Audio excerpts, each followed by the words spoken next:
whistle. He's still in conversation with the VAR. But the scanner is down. Yeah, that's been checking for it, that's fine. You can see that.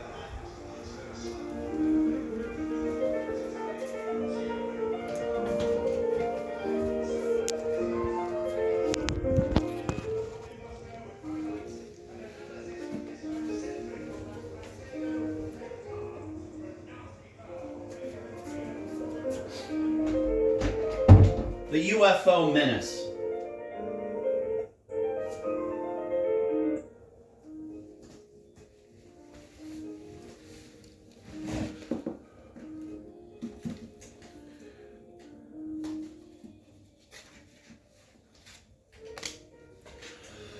UFOs are back in the news, and it is high time we took a serious look at this phenomenon. Actually, the time is 8:10, so not only are we a few minutes late, but I'm hungry. Up until now, the entire subject of flying saucers has been mostly associated with kooks or oddballs. Frequently, in fact, observers will admit to being a member of both groups. Still, persistent sightings by responsible individuals have caused the Air Force and the scientific community to re-examine a once skeptical attitude, and the sum of $200 has now been allocated for a comprehensive study of the phenomenon. The question is anything out there? And if so, do they have ray guns?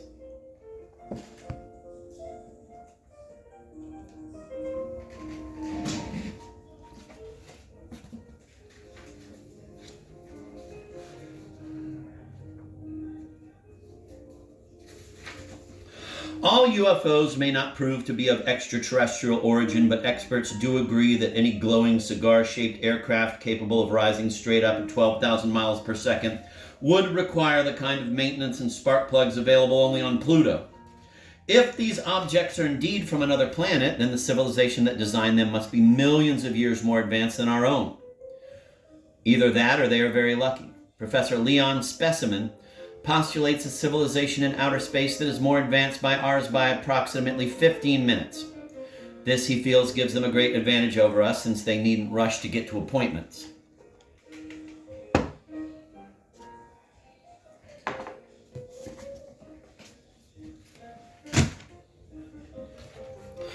Dr. Brackish Menzies, who works at the Mount Wilson Observatory, or else is under observation at the Mount Wilson Mental Hospital, the letter is not clear, claims that travelers moving at close to the speed of light would require many millions of years to get here, even from the nearest solar system, and judging from the shows on Broadway, the trip would hardly be worth it. It is impossible to travel faster than light, and certainly not desirable, as one's hat keeps blowing off.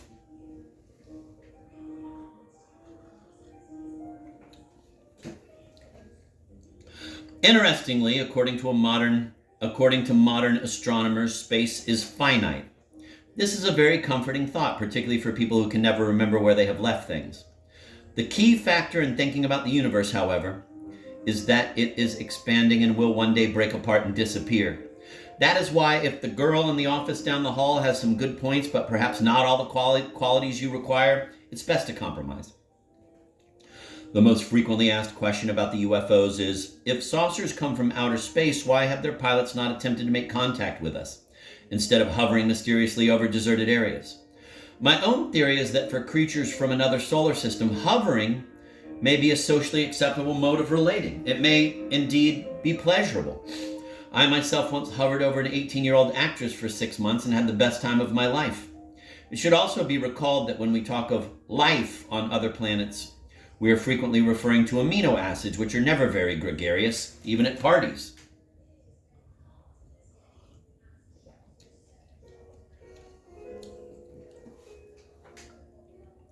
Most people tend to think of UFOs as a modern problem, but could they be a phenomenon that man has been aware of for centuries? To us, a century seems quite long, particularly if you're holding an IOU, but by astronomical standards, it is over in a second. For that reason, it is always best to carry a toothbrush and be ready to leave on a moment's notice. Scholars now tell us that the sighting of unidentified flying objects dates as far back as biblical times. For instance, there is a passage in the book of Leviticus that reads, "And a great and silver ball appeared over the Assyrian armies. And in all of Babylonia there was wailing and gnashing of teeth. till the prophets bade the multitudes get a grip on themselves and shape up. Was this phenomenon related to one described years later by Parmenides?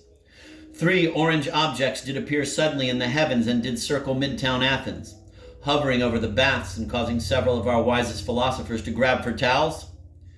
And again, were those orange objects similar to what is described in a recently discovered 12th century Saxon church manuscript? A lotch launched he, were richt layeth to wheat a cork hild shone, whilst a red ball lang or swam aboon. I thank you, ladies and gentlemen. This last account was taken by medieval clergy to signify that the world was coming to an end, and there was great disappointment when Monday came and everyone had to go back to work.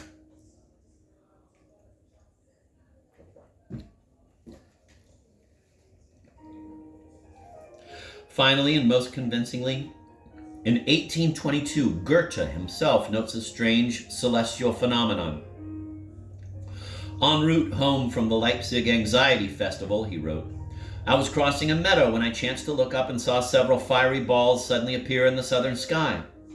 They descended at a great rate of speed. and began chasing me. I screamed that I was a genius and consequently could not run very fast, but my words were wasted. I became enraged and shouted imprecations at them, whereupon they flew away frightened. I related this story to Beethoven, not realizing he had already gone deaf, and he smiled and nodded and said, Right. As a general rule, careful on-the-scene investigations disclose that most unidentified flying objects are quite ordinary phenomena, such as weather balloons, meteorites, satellites, and even once a man named Louis Mandelbaum, who blew off the roof of the World Trade Center. A typical explained incident is the one reported by Sir Chester Ramsbottom on June 5, 1961 in Shropshire. I was driving along the road at 2 a.m. and saw a cigar-shaped object that seemed to be tracking my car. No matter which way I drove, it stayed with me, turning sharply at right angles. It was a fierce, glowing red, and in spite of twisting and turning the car at high speed, I could not lose it. I became alarmed and began sweating. I let out a shriek of terror and apparently fainted, but awoke in a hospital, miraculously unharmed. Upon investigation, experts determined that the cigar-shaped object was Sir Chester's nose. Naturally, all his evasive actions could not lose it since it was attached to his face. Another explained incident began in late April of 1972 with a report from Major General Curtis Memling of Andrews Air Force Base. I was walking across a field one night and suddenly I saw a large silver disc in the sky. It flew over me, not 50 feet above my head, and repeatedly described aerodynamic patterns impossible for any normal aircraft. Suddenly it accelerated and shot away at terrific speed. Investigators became suspicious when they noticed that General Memling could not describe this incident without giggling. He later admitted he had just come from a showing of the film War of the Worlds at the Post movie theater and got a very big kick out of it. Ironically, General Memling reported another UFO sighting in 1976, but it was soon discovered that he, too, had become fixated on Sir Chester Ramsbottom's nose, an occurrence that caused consternation in the Air Force and eventually led to General Memling's court-martial. If most UFO sightings can be satisfactorily explained, what of those few which cannot? Following are some of the most mystifying examples of unsolved encounters. The first reported by a Boston man in May 1969. I was walking by the beach with my wife. She's not a very attractive woman, rather overweight. In fact, I was pulling her on a dolly at the time. Suddenly I looked up and saw a huge white saucer that seemed to be descending at great speed. I guess I panicked because I dropped the rope on my wife's dolly and began running. The saucer passed directly over my head and I heard an eerie metallic voice say, "Call your service." When I got home, I phoned my answering service and received a message that my brother Ralph had moved and to forward all his mail to Neptune. I never saw him again. My wife suffered a severe breakdown over the incident and now cannot converse without using a hand puppet. From I. M. Angselbank of Athens, Georgia, February 1971. I am an experienced pilot and was flying my private Cessna from New Mexico to Amarillo, Texas to bomb some people whose religious persuasion I do not wholly agree with, when I noticed an object flying alongside me. At first I thought it was another plane until it emitted a green beam of light, forcing my plane to drop 11,000 feet in 4 seconds and causing my toupee to snap off my head and tear a 2-foot hole in the roof. I repeatedly called for help on my radio, but for some reason could only get the old Mr. Anthony program. The UFO came very close to my plane again and then shot away at blinding speed. By this time, I had lost my bearings and was forced to make an emergency landing on the turnpike. I continued the trip in the plane on the ground and only got into trouble when I tried to run a toll booth and broke off my wings. One of the eeriest accounts occurred in August 1975 to a man on Montauk Point in Long Island. I was in bed at my beach house but could not sleep because of some fried chicken in the icebox that I felt entitled to. I waited till my wife dropped off and tiptoed into the kitchen. I remember looking at the clock. It was precisely 4:15. I'm quite certain of this because our kitchen clock has not worked in 21 years and is always at that time. I also noticed that our dog, Judas, was acting funny. He was standing up on his hind legs and singing, "I enjoy being a girl." Suddenly, the room turned bright orange. At first, I thought my wife had caught me eating between meals and set fire to the house. Then I looked out the window where, to my amazement, I saw a gigantic cigar-shaped aircraft hovering just over the treetops in the yard and emitting an orange glow. I stood transfixed for what must have been several hours, though our clock still read 4:15, so it was difficult to tell. Finally, a large mechanical claw extended from the aircraft and snatched the 2 pieces of chicken from my hand and quickly retreated.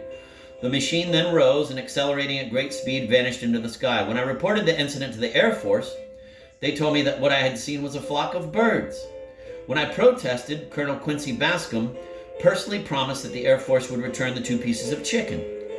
To this day, I have only received 1 piece.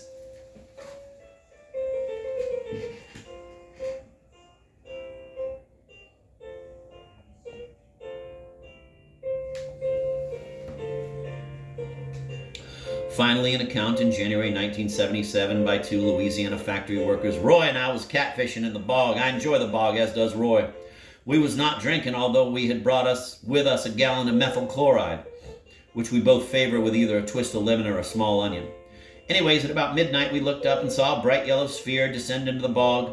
At first, Roy mistook it for a whooping crane and took a shot at it, but I said, "Roy, that ain't no crane, because it's got no beak. That's how you can tell a crane." Roy's son Gus has a beak, and thinks he's a crane.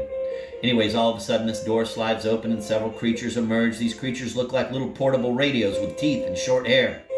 They also had legs, although where the toes usually are, they had wheels. The creatures motioned to me to come forward, which I did, and they injected me with a fluid that caused me to smile and act like Bo Peep. They spoke with one another in a strange tongue, which sounded like when you back your car over a fat person. They took me aboard the aircraft and gave me what seemed to be a complete physical examination. I went along with it, as I had not had a checkup in 2 years. By now they had mastered my own language, but they still made simple mistakes like using hermeneutics when they meant heuristic. They told me they were from another galaxy and were here to tell the truth, and were here to tell the Earth that we must learn to live in peace, or they will return with special weapons and laminate every firstborn male. They said they would get the results of my blood test back in a couple of days, and if I didn't hear from them, I could go ahead and marry Claire.